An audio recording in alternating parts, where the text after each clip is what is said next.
I decided to move up to this commune to live. And there were about 10 people living there at the time. And it was, a commune had been set up by Evan Ingber, who was this guy who was a really interesting character who had been married to Suzanne Plachette at one point and you know, become more of a merry prankster. And Evan got 11 acres at the top of this place in Topanga for a year for $11. And he wanted to do a social experiment. Anybody could come there and live, right? No, yeah, and that's what it was. It was a big ranch house, kind of one big dining house, and then a dining hall area, and some bunk houses up the hill. So I went there, and the idea we were going to have this agrarian commune, and I was really taken by it. Billy Harper was raising bees. They had a billy goat and a mama goat. They were milking the goat, and I was like researching how to make cheese. It was this great romantic fantasy that we were going to live on the land. And the place was a hard scrabble soil, adobe. We tried to plant a garden. It was just useless, you know. So we turned into more of a semi-urban commune, you know. And we would make music every night, and Evan had this great selection of instruments, mridangams and gongs and tabla and a washtub bass, which he had in the medicine show. I learned to play the washtub bass, but I took it into kind of a different realm, sort of more of a bass berimbau, the way I played it. And well, that story actually will lead more into this art history. So this social experiment went well. What started out to be kind of 10 people trying to, you know, figure out a way to live on the land in this romantic way, became more and more people. And since we were so close to the San Fernando Valley, high school kids out for the summer came up to live, and this is the summer of love, so it was kind of grew to getting big. So Evan and I and some of the other people in the commune talked about putting together some kind of a psychedelic carnival. We want to take a show together and put it on the road.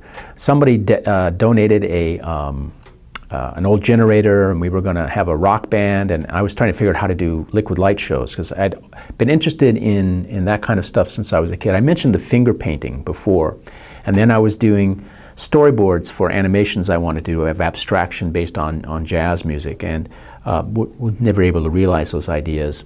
And I can remember as a kid I would sit on the banks of the Ohio River. My grandfather had the oldest wood frame houseboat, the Mickey Finn, out on the Ohio, and I would visit there in the summers.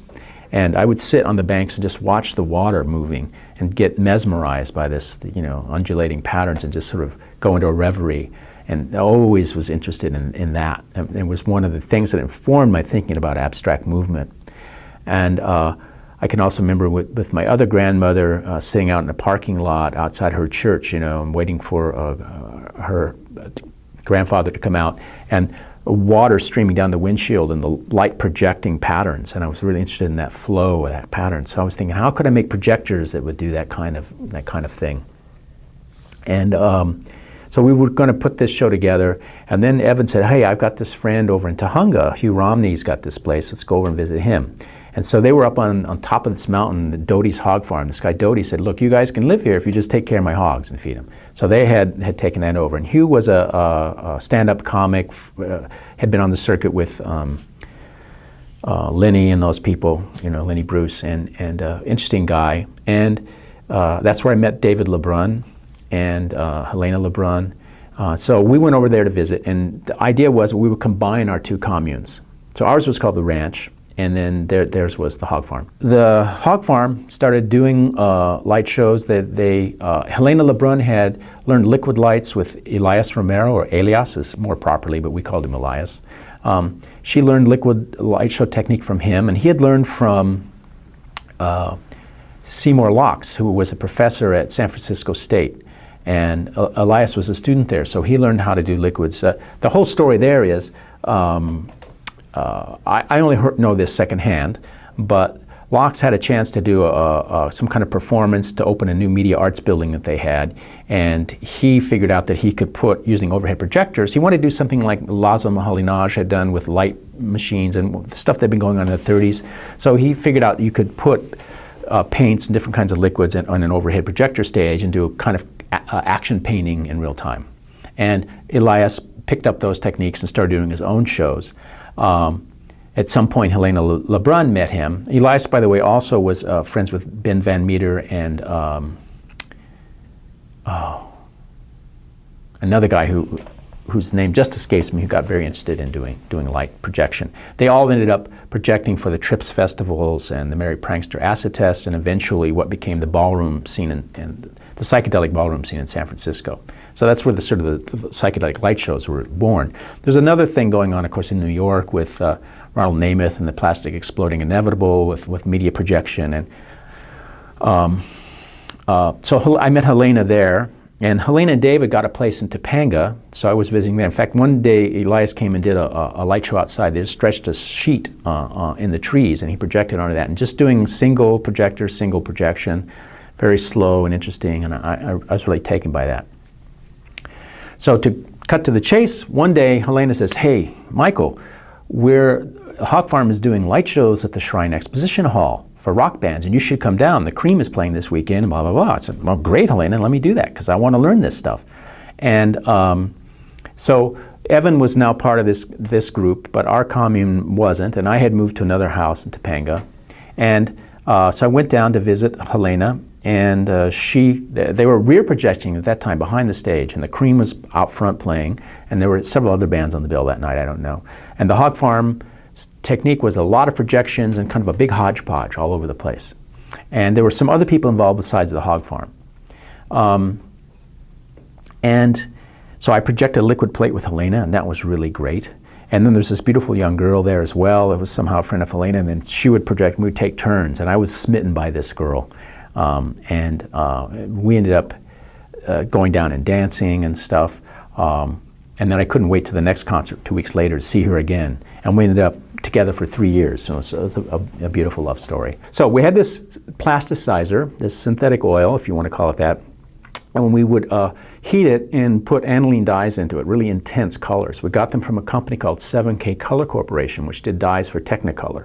That's gone, so I can't get those dyes anymore. I only have now the dyes that Helena Lebrun gave me, I think when I was doing something in the 1980s.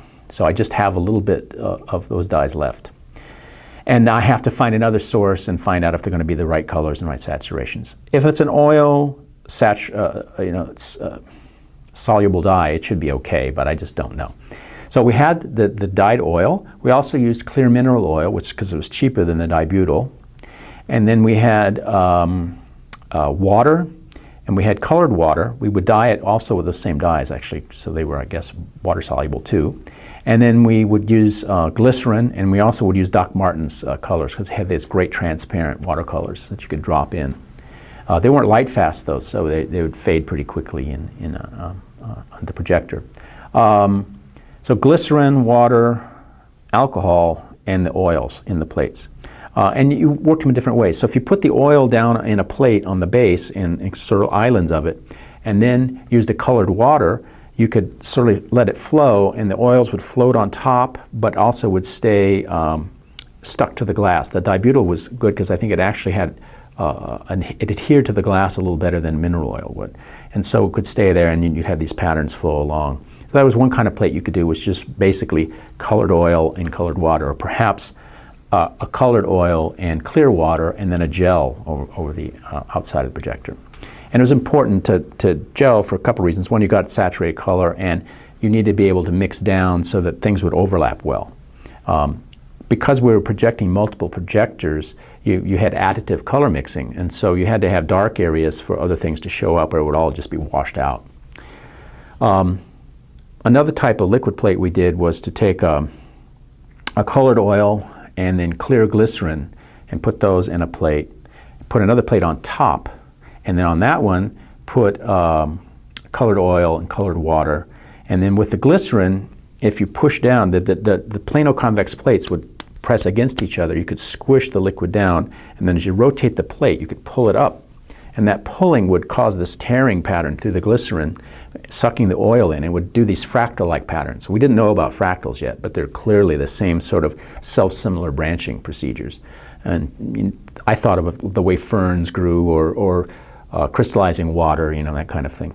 So it was a quite wonderful thing. And then depending on the colors you had on the top and how you tilted it, the colors would mix and add. And so you got a very rich palette of highly saturated color.